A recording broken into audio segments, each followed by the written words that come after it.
nwa m eweli iwe na akọtabere m gị onye Igbo. Akara nke adịghị n'azụ ka pụtara na ịbụ chi nke eziokwu na ezi omume. Nwa bụ Obiora, ana m aṅụ iyi taa sị na aga m ahụ gị n'anya ma bụrụkwa ebe isi adọrọ ikikere gị n'ụwa ma n'ụwa ọzọ.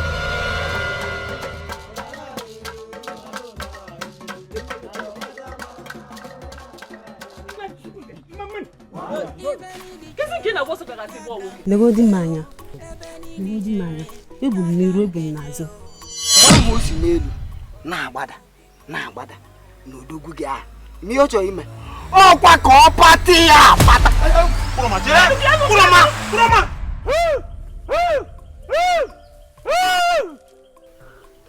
Otego m bidoro chewe gị. Ana m ahụ gị na nrọ m oge ọbụla.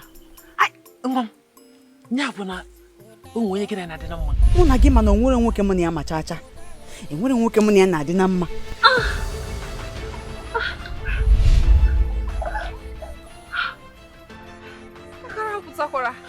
Asịkwa m ka m dụọ gị ọdụ, m ga-agwa gị na ọ ga-akara gị mma na ịlaba maka na ị ga-ahụ ha.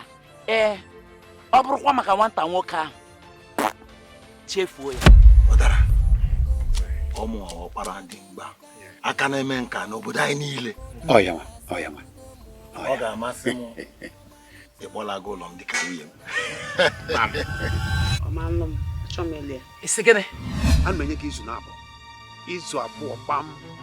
Ọ bụ na ịkpọta iwu okorobịa ebe a ga-alụ gị menye ụnụ ngozi nna na nwa nke m na gị akwụkwọ kpam.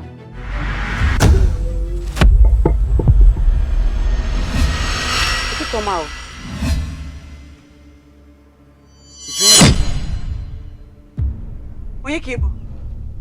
Afọ m bụ Obiora.